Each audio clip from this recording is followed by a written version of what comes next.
co-host Zaid, and this is Brian, and we're here with a very special guest today. This is our friend Aidan. We've known him for, years on end, probably since like the sandboxes.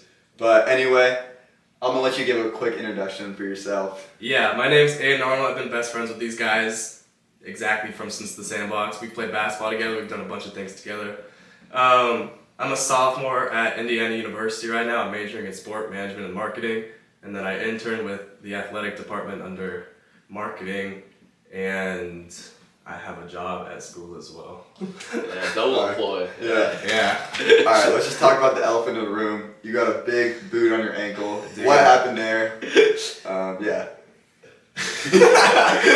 So, what they don't want to hear is that Zaid was the one who injured me. Alright. Yeah. We were playing one-on-one, and I stepped on the ball, and I thought I sprained my ankle, and so I got up and everything like that, and I totally walked on it for a couple of days thinking it was just a sprain. And we went to urgent care because my mom was nervous about it and checked out, figured out that it was broken. I got wheelchaired out of there, which was super humbling. But then today I just went to the doctors and they said I'll be good off of this after like 6 weeks. That's good. You say you're not playing basketball the whole semester? Yeah, I'm gonna refrain from any physical activity for the next semester. Besides like things like running or swimming. Like I want to stay in shape so I don't get fat. I don't want to look like people we know. Yeah. No, that's a shame because once you see what your birthday gift from me, it's going to be a little bit of a bummer, but you'll get to use it. I feel like you've been talking about this birthday gift for a while. It's shipping. For context, Aidan's birthday is a month ago. Exactly a month ago. For context, which you'll understand once you get it, the place I ordered it from is not in the mainland U.S., so shipping is a little bit of a trek, but we'll get there. Whatever you say. Alright, but anyways, let's talk about, school. So you obviously go to Indiana University. We live in California right now. So just talk about how that transition was when, you first realized you got into the school, kind of your decision to go there, and then also, I guess, like when you just started, kind of moving across the country, being away from all your friends, and I guess you had a DTIA, but you can talk about that. But just like, how was that, and what are some things about Indiana that, we might not know, or? Yeah, I guess taking it one step at a time. When I was applying, I didn't apply to any in-state schools. I just felt like I've gotten really used to the cycle of living in Irvine and Southern California, and so I wanted to break out.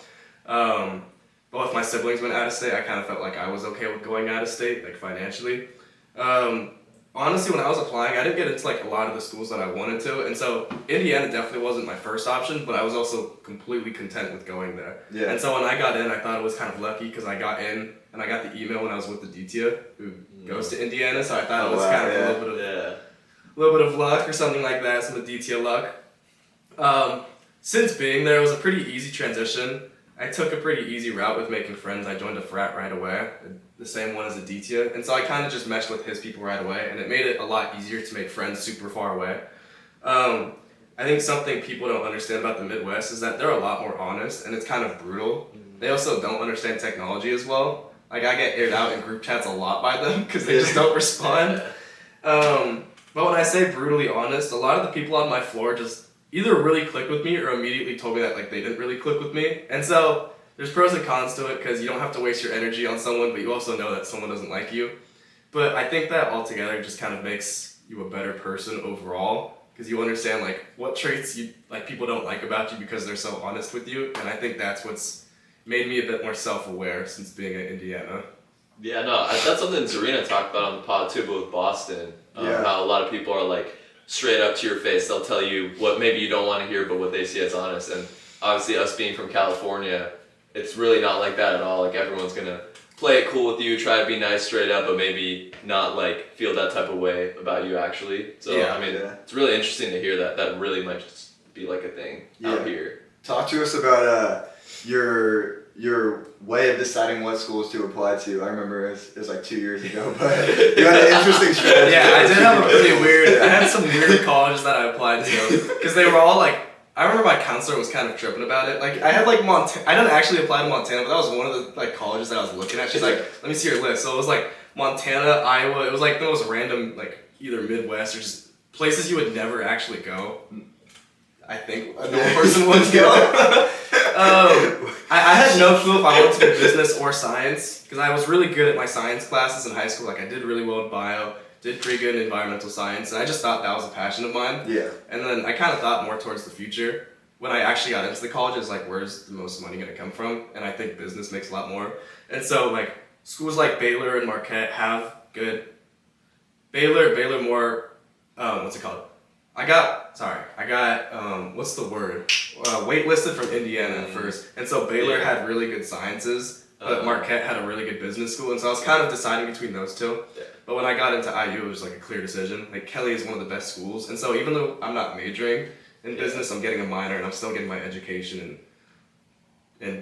still getting an education in business because of my sport marketing degree. Yeah. And I think retroactively it's pretty easy to say, but I feel like Indiana really fits you well. Yeah, just like, for sure. So obviously you're a big sports guy. We'll talk a little bit more about that later on, and obviously the sports culture is amazing. I'm sure you can attest to that as well. Yeah. Huge win yesterday, football, and you're not even a football school historically, and just all the great opportunities. Obviously an amazing business school, and having that sports marketing and management major, which like obviously we know him a lot better than all the viewers do, but that's like what you've been interested in your whole life, and it's like really a perfect mesh to be able to kind of get all those worlds together, and it's obviously been working out very well, so been happy for you.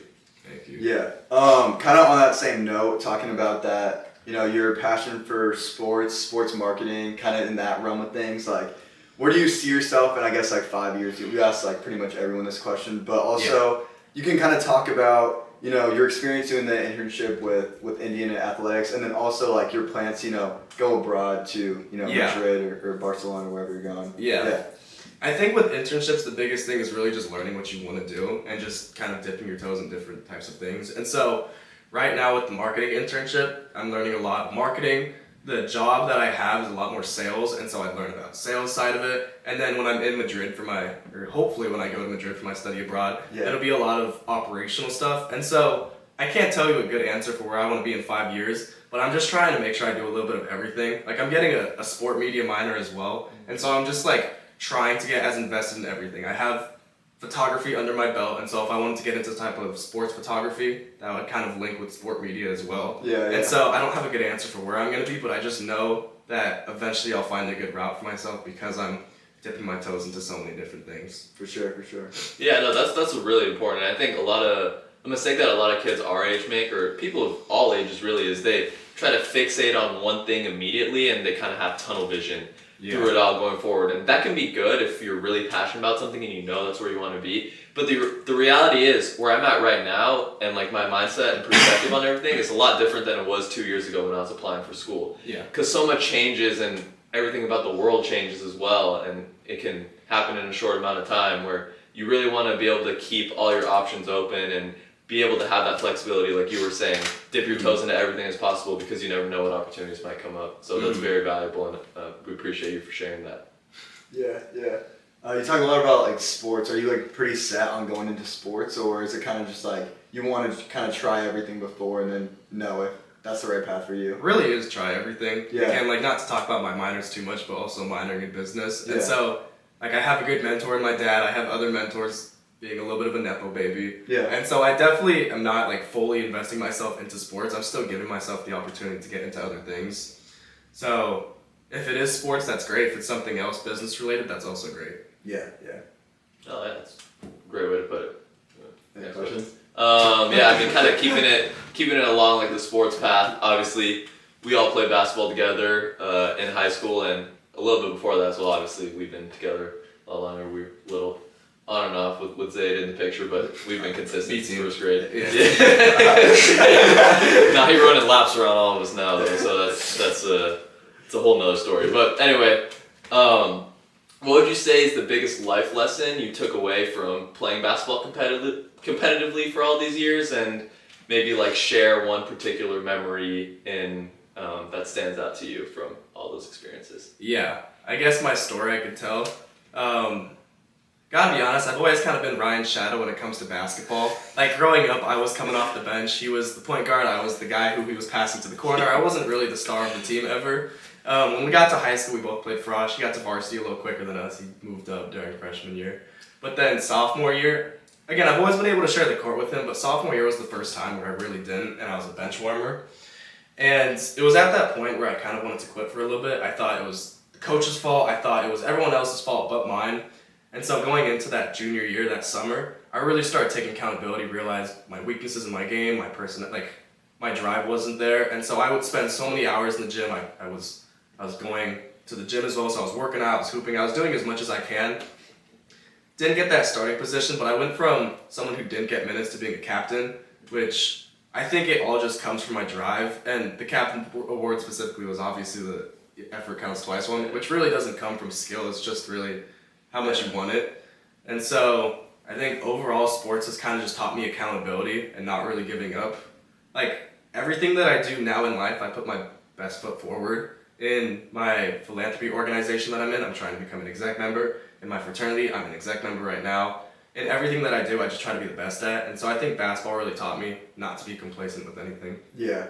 I think everyone kind of during like their sports career, you know, short-lived sports career, they have that moment where they kind of get to their like almost breaking point, and then that's when, like you said, you know, consider, you know, maybe quitting, maybe basketball is not for me or whatever, anything like that. And I think like, you know, some people, you know, they have that and they're like, they hit that ceiling or whatever, and then that's like immediately when they just like, okay, it's not for me, I'm quitting, it's the coach's fault, all that stuff, you know. Yeah. Hopefully none of those people are watching this. Yeah. But anyways. It wasn't you, Christian. I think it shows a lot when, you know, you have that and then you kind of realize it's on you to, you know, be your own, I guess, savior in a way, where it's like you have to, you know, push yourself through that. And I think like it shows a lot when you do get through that and you learn a lot about yourself. Yeah, for sure.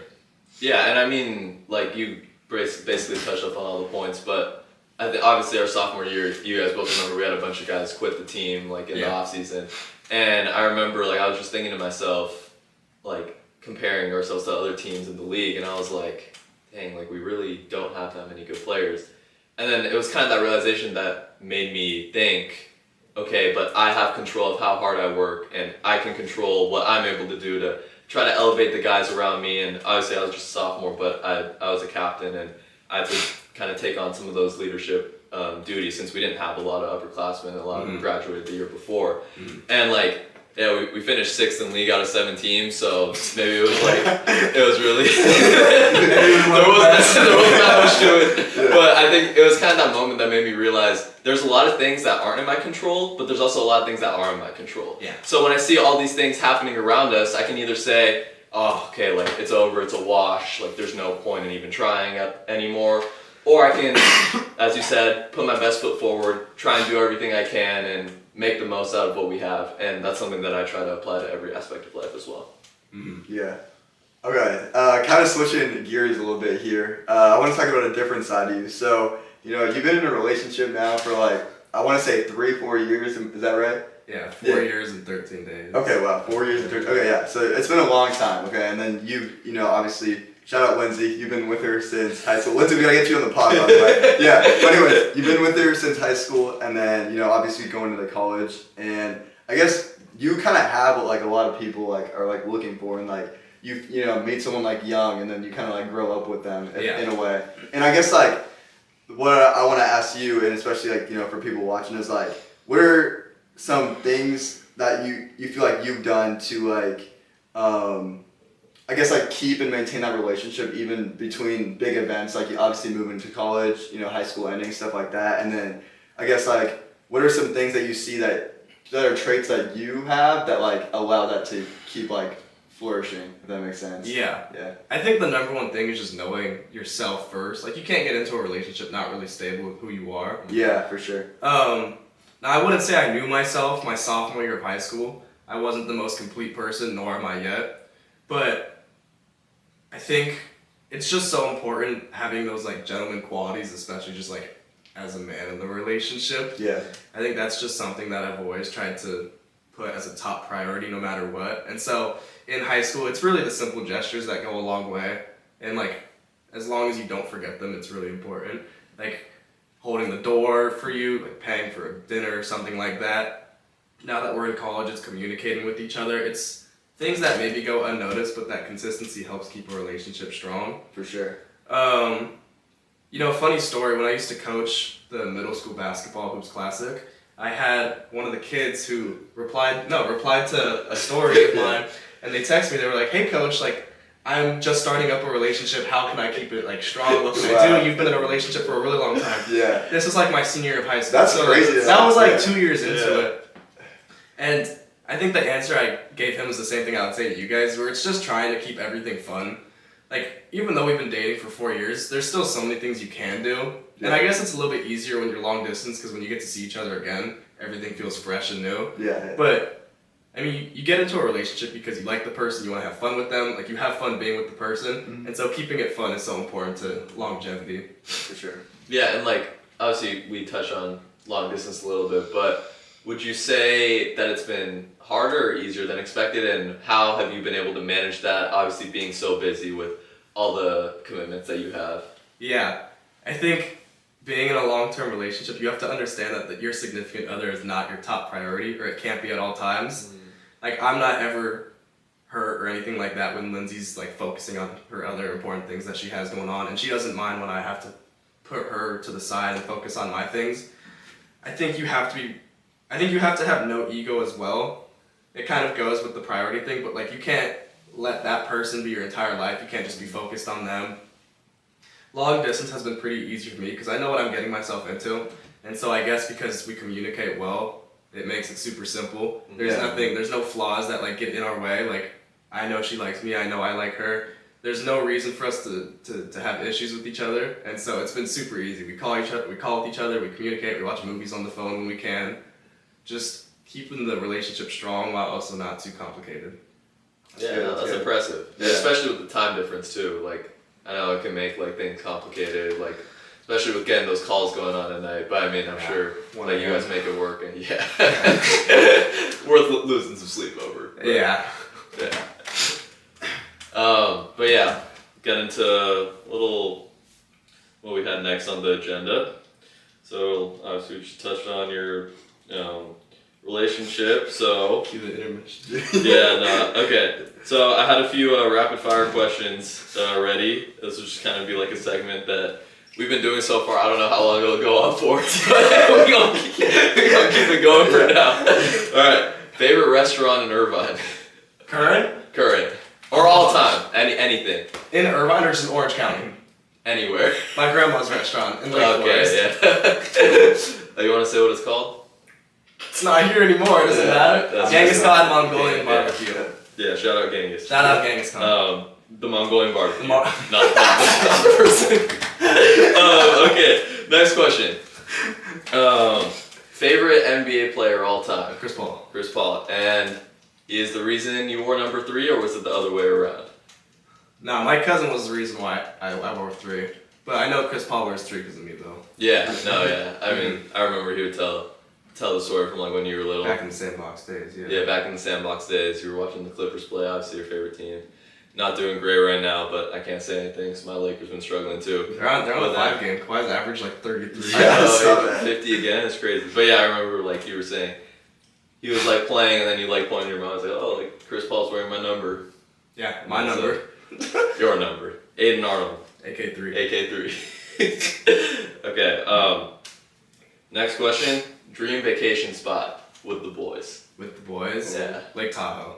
I go every summer. Works. There's so much nostalgia. I want to take you guys there. Yeah. That's gonna happen. I can guarantee it. Yeah, I know. That's been senior year of high school. We've been trying to get that done. Yeah. And I know that's been a family thing, but on the same note, dream vacation with the family. With the family, in the country or out the country? Anything. Anything? Yeah. Gosh, I don't even know. Somewhere really scenic, honestly. Like, I love me in national parks. That's why I like Tahoe a lot, just because of the lake. Probably Zion. That'd be pretty nice. I've gone once. I'd love to go back. Yeah, I've never been. I got one now. Yeah. Worst planner in our group. Worst planner? Yeah. Both of you guys? Bear in mind, That's crazy. it's 6:30. We're supposed to do this at 5:30. Okay. Yeah. We put this together though. We got the setup. Alright. You got any more? No, that's all. Alright, we like to end every pod with like kind of like an introspective question that like all 3 of us can answer. Yeah. So I guess for this one, I would say, what is something that you're not good at right now that you want to be good at? And Ryan can go first. I can go first. Ooh, that's actually a really good one. Best for last. Yeah, best for last. Okay. There's a lot of different ways I can go with this. I think I'll go basic since it's a new year kind of resolution thing. I would just say staying organized. I think I like to say that I'm like a neat person, but a lot of times I don't keep a lot of things organized. Like the biggest thing is my like calendar. Yeah. I started using a calendar for the first time in my life 4 months ago. Wow. And I always knew that it's something that I need and it would help me keep all my things in line, but I would just be too lazy to get it done.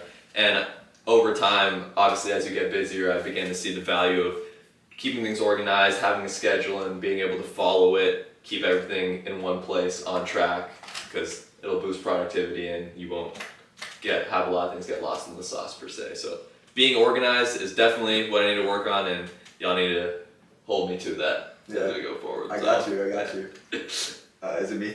Yeah. Okay. Yeah, best for last. That's right. I would say. Okay, this is gonna sound weird because it's kind of like what my whole channel is about, but I would say cooking. Not that I'm not good at cooking per se. I mean, it's subjective, but I would just say I want to get better at like making more creative recipes. I feel like, especially like near the end of the semester, I just got so lazy with it where I literally just like take some chicken and put like salt and pepper and like one seasoning and then eat that for dinner. Where it's like I want to like have recipes that like are obviously not too complicated, but like I can go to them and like they're actually like interesting and I'll be smiling when I'm eating it and not just like, you know, I just gotta get my protein in, you know what I'm saying? So I'd say cooking is one thing where I want to definitely get better at. I feel like I'm decent at it right now, but that's definitely a goal of mine. Do you want food Rex? Sure, yeah. The one I made. Yeah, that was good. That was really good. I can't Stay lie. tuned, that'll be in the video upcoming, so we're not gonna spoil it though, but it's there. Yeah. I guess similar to Ryan, just staying pretty disciplined with your craft and then keeping a routine. I have a really busy semester next semester, and so it's like making sure I'm able to go to the library at least like two hours a day, making sure I'm able to get my work done, making sure I'm like as efficient as I am with my internship and my job. Obviously attending all of my classes, being super hyper focused with my classes, all of those things, just developing a routine, going to the gym. The more times I do my routine, the more consistent it gets, the more easier it gets. Along with that, I also want to work on more of my speaking skills and just like being able to be more efficient with my sentences and making a point without having to talk for like too long of a time. That'll be nice because my job that I got is an ambassador position where I'm kind of just talking to potential freshmen. Like I'm talking to seniors in high school trying to get them to go to IU. Yeah. You guys are 20. Yo, my bad. I'll be talking to a whole lot of high school. Nah, keep the tape. Keep going. I'll be talking to a whole lot of high schoolers. Alright, bro, now you're pushing it. Alright, cut. But anyways, you know, we hope you guys enjoyed this episode and had a good time. I just want to remind you that the Origins restock is now available for Till the Death Athletics, so go check that out. Use code It'll be right here. Yeah. And then, yeah, we hope you had a great time and stay tuned for the next one. And big shout out to Aidan for joining us. Thank you. Thank you. Thank you all.